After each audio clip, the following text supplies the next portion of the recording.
Okay, good afternoon. It is 5:06 on October 18th. This is the October 2023 Board of Health meeting.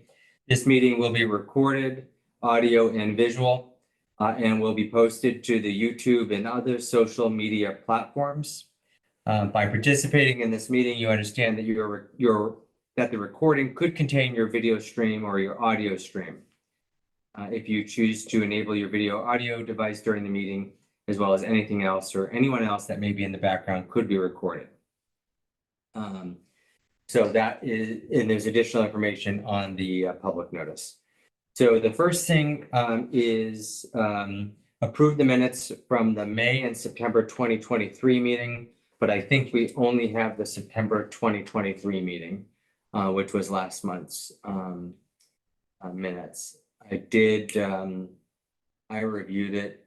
I did not have any updates for it. Any questions from anybody?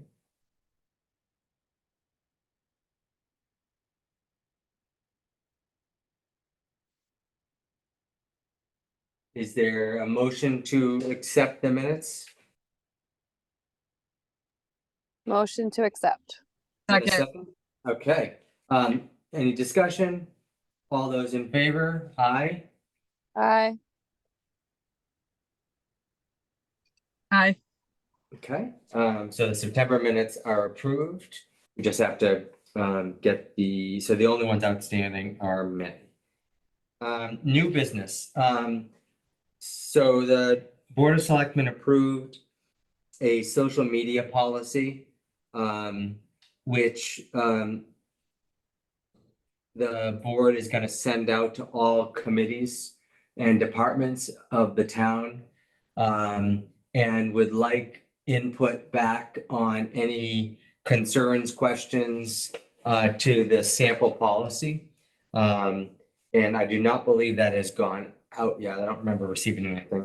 But just want to let you know that they hope to give everybody a month, knowing that boards may only meet monthly for anything before the social media policy is adopted.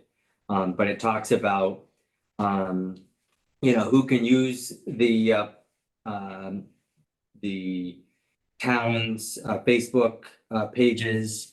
If it says Town of Ocam Board of Health, then that becomes a town page subject to all of the public meeting, open meeting requirements. So this particular policy that is going to be sent is from Koppelman and Page, which is our town's council, and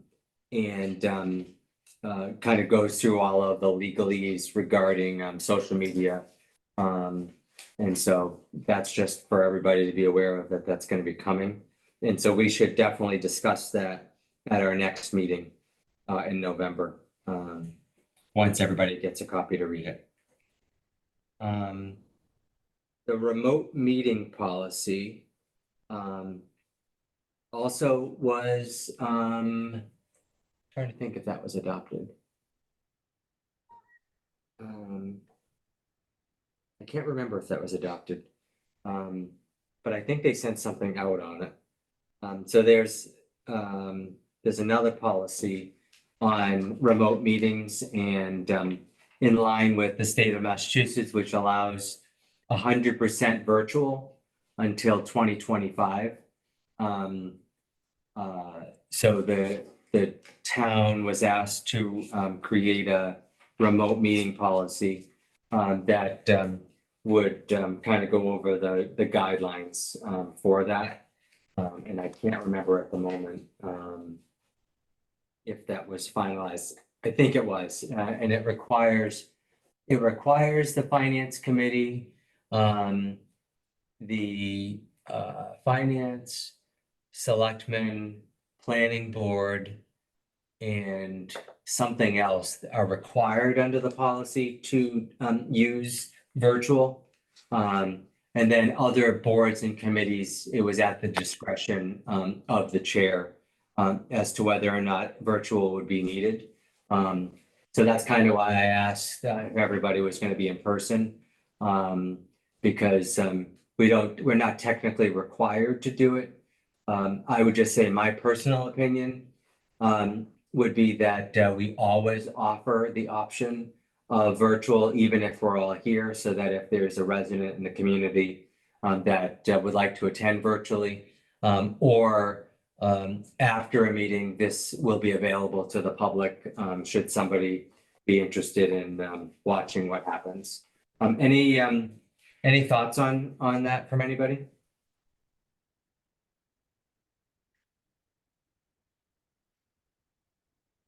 Do you agree, disagree? I can get there in person. 5 has just been a little crazy with the fall. I don't know if next month we could do even 5:15. I Yeah. am only available with certainty at the very last minute for my entire life. So virtual is much better for me because it increases availability and flexibility for those attending. So, yeah, I understand that. I think it's great if we could get together occasionally in person. But I don't feel that anyone is against doing virtual, even if we're here. No. Okay, that's good. So the next thing on the agenda was ARPA funds request.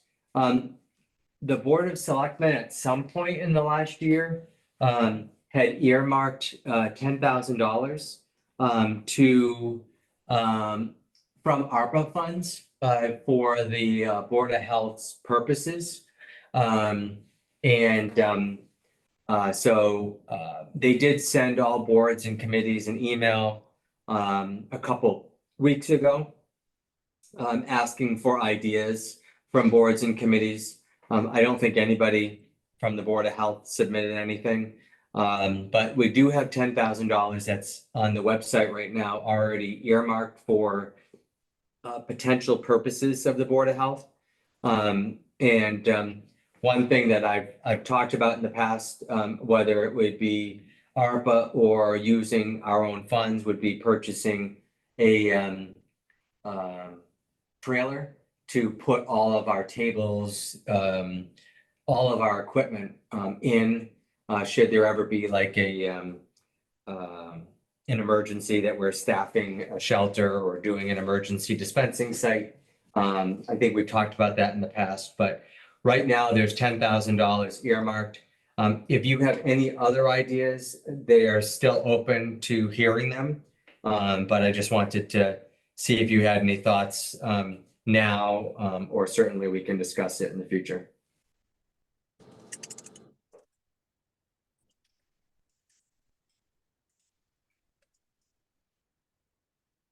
Okay. So review of 21 Coldbrook. This is really an update to last month's meeting. Would ask Trevor if he wouldn't mind giving an update. Sure. So I reached out to Mr. Bloom twice, haven't received any confirmation that the property has sold. He hasn't returned my call. In light of that, a letter has been sent out, both regular mail and certified mail, citing violations per the health code. And he has 30 days to respond and correct those violations. So it's now we need to just follow through 30 days, a second order and a request to come into the Board of Health.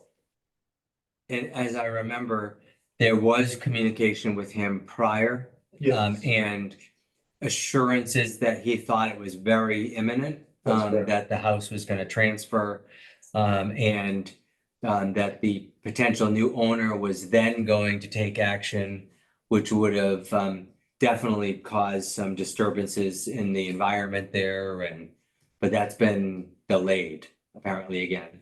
Well, we don't know, Yeah. right? So he hasn't responded. So, right. When I originally spoke to him, it was going to happen within 2 weeks.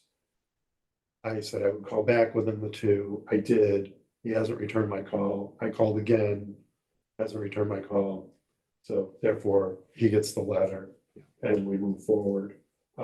If it does get sold in the meantime, and there's a demolition permit pulled, part of the demolition permit is to have a plan for extermination. But as we discussed, harborage is a difficult thing because rats in a natural environment can survive on 1 ounce of food a day. And they'll eat acorns or whatever else on the ground, rotten apples. So it doesn't take much to sustain a colony of rats. So you are a rat expert. Do they procreate less in the winter?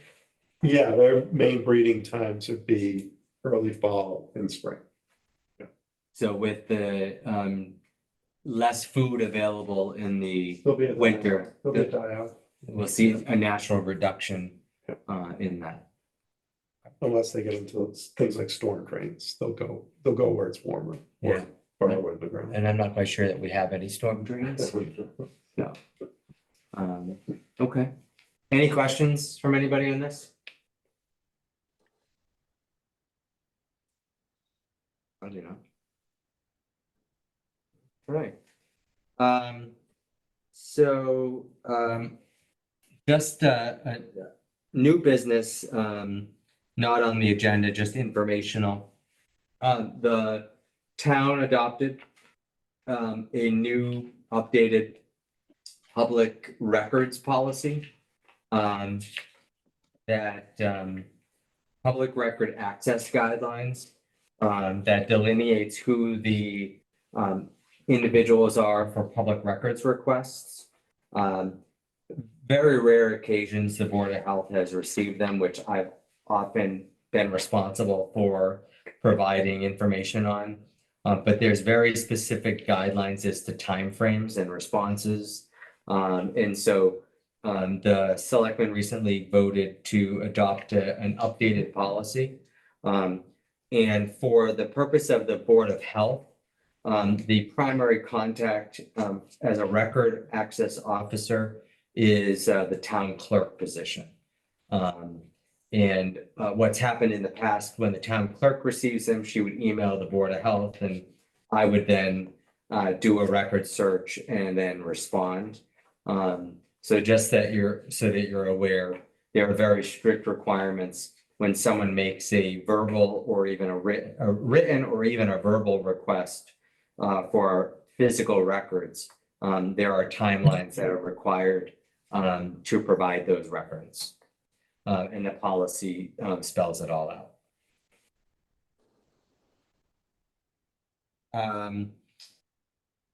Then the other two items are just informational as well. The Department of Environmental Protection provided a report on a local public water supply in Ocam that had a bad water test, I think one time.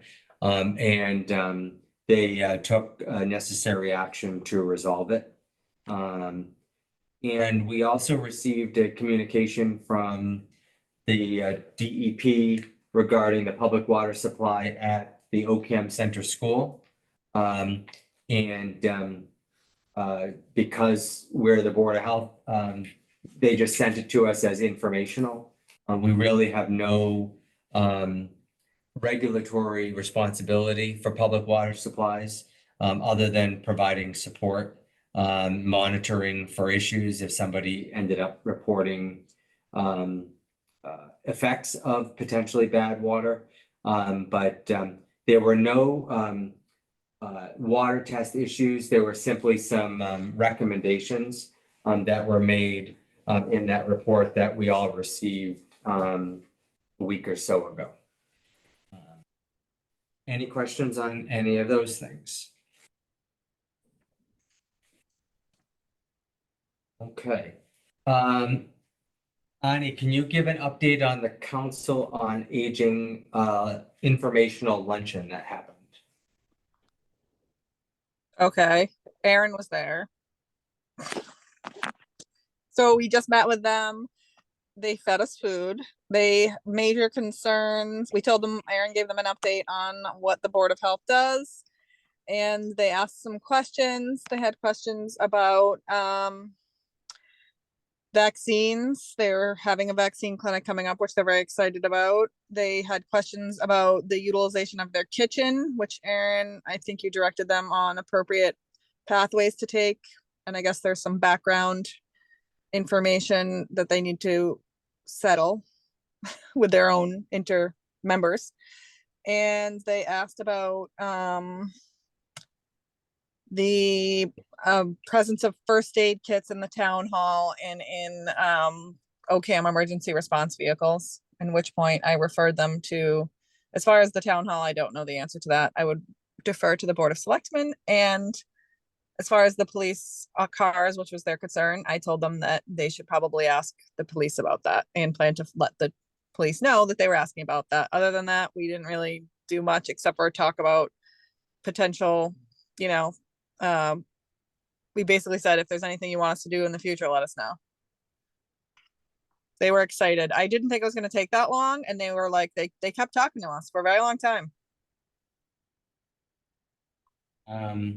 So it was informational, no discussion about issues regarding the Board of Health. It was just educational in nature of the role of the Board of Health, and also the benefits of the Leicester Regional Public Health Coalition, Miriam, and services that could be offered through that.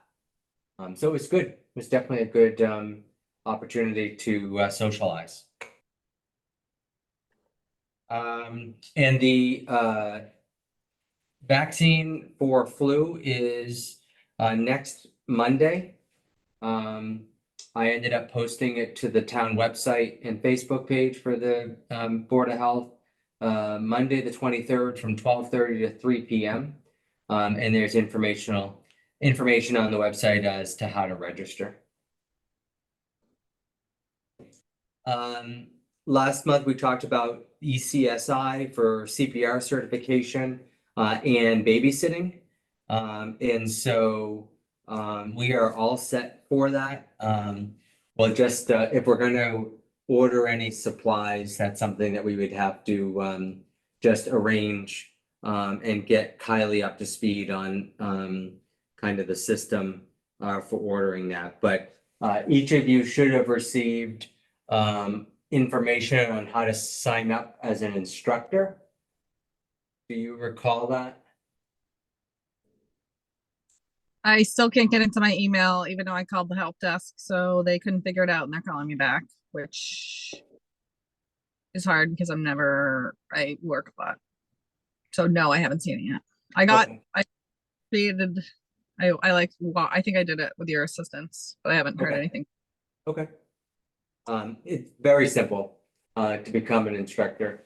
And both of your experiences are more than qualifications for it. And we do have the equipment, and we have a policy for the use of the equipment for both us and for the nonprofit public who would like to use the mannequins or AEDs, training AEDs. And I think that is something that possibly the senior center would even be interested in learning CPR. Yes, they definitely would be. They were excited about being taught how to use an AED. Yep. Yeah, and how simple it is. Okay, any other new business or old business from anyone? Well, I'll just quickly say that I did 2 inspections. One was Tupin's Catering and the other was the senior center. And I delivered 2 cases of updated COVID tests. In-date COVID tests, if you will. They work. Personal Yeah. experience. The new tests, Aaron, whatever, Yep. those are fine, but the other ones were just as sensitive in a Yep. comparison And those conducted. are older. Yeah. Yeah. It was like this is like, just in case you guys were wondering, because I don't know if you've used the new test, but the new one, I was like, oh, this is going to be more sensitive. So I did it, and then it was just like a very, very faint line. And then I used one of the like expired ones that they extended the expiration date, and the line was like maroon. Wow. Just letting you know. So in case you were wondering. So we now probably have at least 1,000 tests. And I think they are now going to at least March or April of next year. Yeah. So we have plenty to get through the winter. And I'd like to offer at least a case to the elementary school. I was gonna Yeah, put them up your mash. No, I'm just kidding. so anybody have any issue with offering them to the elementary school or other groups that may want some? No, I don't think that's a problem. They're expensive, and you need like personally, I had to test negative to go back to work, so I would have had to buy tests, which So, would have been You know, one of the things that we found successful is drops them off at DPW, drops them off at senior center, drops them off at the library. Because the library can always, library seems to be open a lot, so you can kind of give some to the school, give some to the police, fire. And then you kind of covered. Because we've been leaving them in the town hall Yeah, and the library, and every week I'm putting new ones out, so they are being used. yeah. And then put something on Facebook that Yep. says they're in the town hall, in the library, they'll even faster. So, yeah, we're not gonna be in any short supply for a while. Okay. Any other new or old business from anyone before we go to clerk report?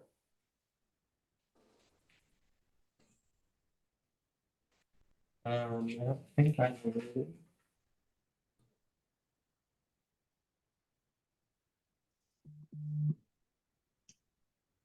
Okay, clerk report.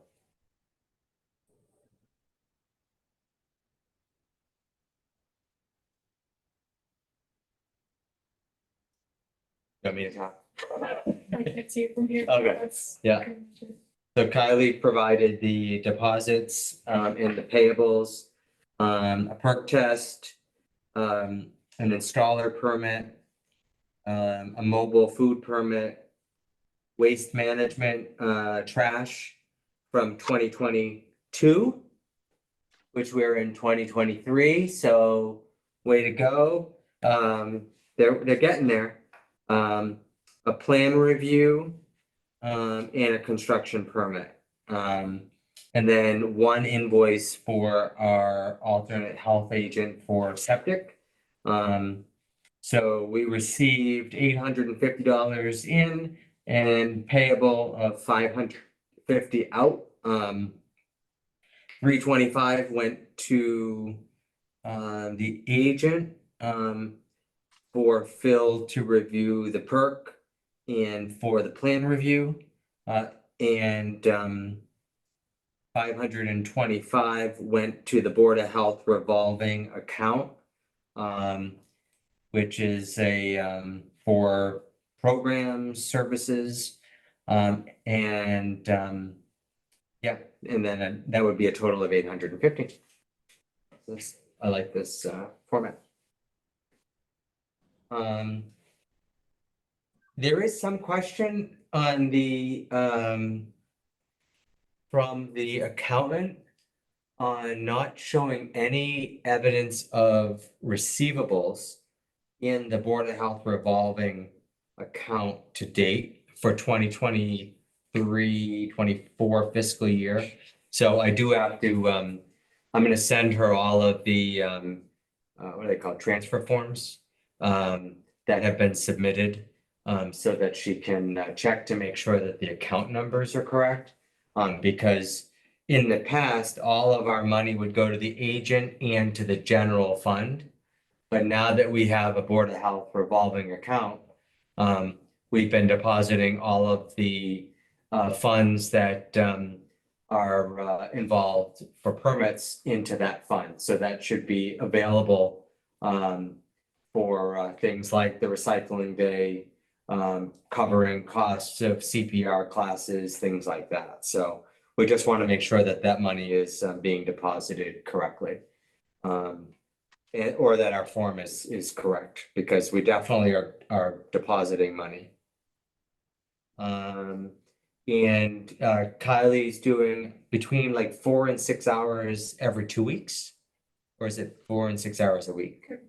Yeah, so really only like 2 to 3 hours a week, which is very good. So doesn't need to do more, but certainly has the ability to do more if there's extra stuff to do. I know you've done some work on updating things on the website. You added about the North Brookfield recycling. So we've been doing the electronic recycling. We did the mattress recycling in June. North Brookfield now does that year round. And they're basically charging cost plus $5 for being an out of town resident.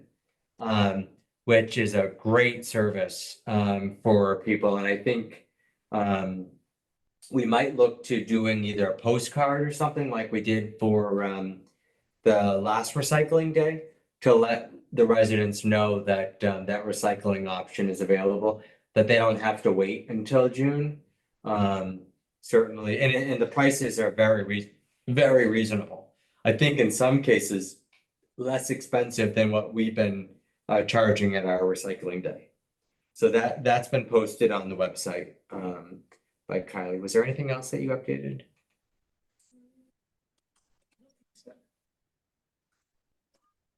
It's just that.